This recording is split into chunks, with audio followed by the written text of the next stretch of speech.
प्यारे बच्चों, आज हम लोग पाठ संख्या 5 में दी गई कविता पकौड़ी की पठन करेंगे। तो आइए पहले इसका कविता को पठन कर लेते हैं और उसके बाद फिर उसके अर्थ को समझेंगे। दौड़ी दौड़ी आई पकौड़ी, चुन चुन चुन चुन तेल में नाची, प्लेट में आ शरमाई पकौड़ी। दौड़ी दौड़ी आई पकौड़ी, हाथ में उछली मुंह में पहुंची, पेट में जा घबराई पकौड़ी। दौड़ी दौड़ी आई पकौड़ी, मेरे मन को भाई पकौड़ी। तो ये इस कविता का हमने पठन किया। अब इसके अर्थ को समझते हैं। तो इस कविता में जो हलवाई है वो पकौड़ी बना रहा है, और हलवाई जब पकौड़ी को बनाने के लिए उन्हें तेल में डालता है तो चुन चुन चुन चुन सी आवाज़ होती है।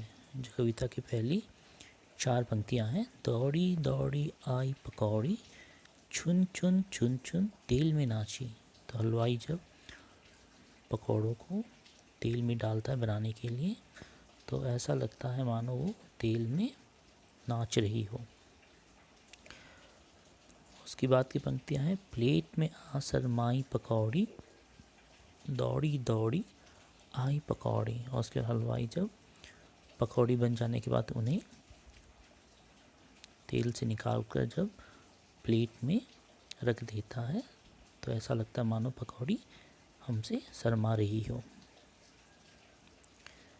उसकी बाद की पंक्तियां हैं, हाथ से उछली मुंह में पहुंची, पेट में जा घबराई पकौड़ी। यानी कि जब गर्मा गर्म पकौड़े को हम प्लेट में से उठाकर मुंह में डालने की कोशिश करते हैं तो पकौड़े गर्म होने के कारण हम उसे एकदम से छू नहीं सकते, पकड़ नहीं सकते। तो जैसे तैसे हम उसे पकड़ने की कोशिश करते हैं तो ऐसा लगता है मानो कि वो हाथ से उछल जाएगी।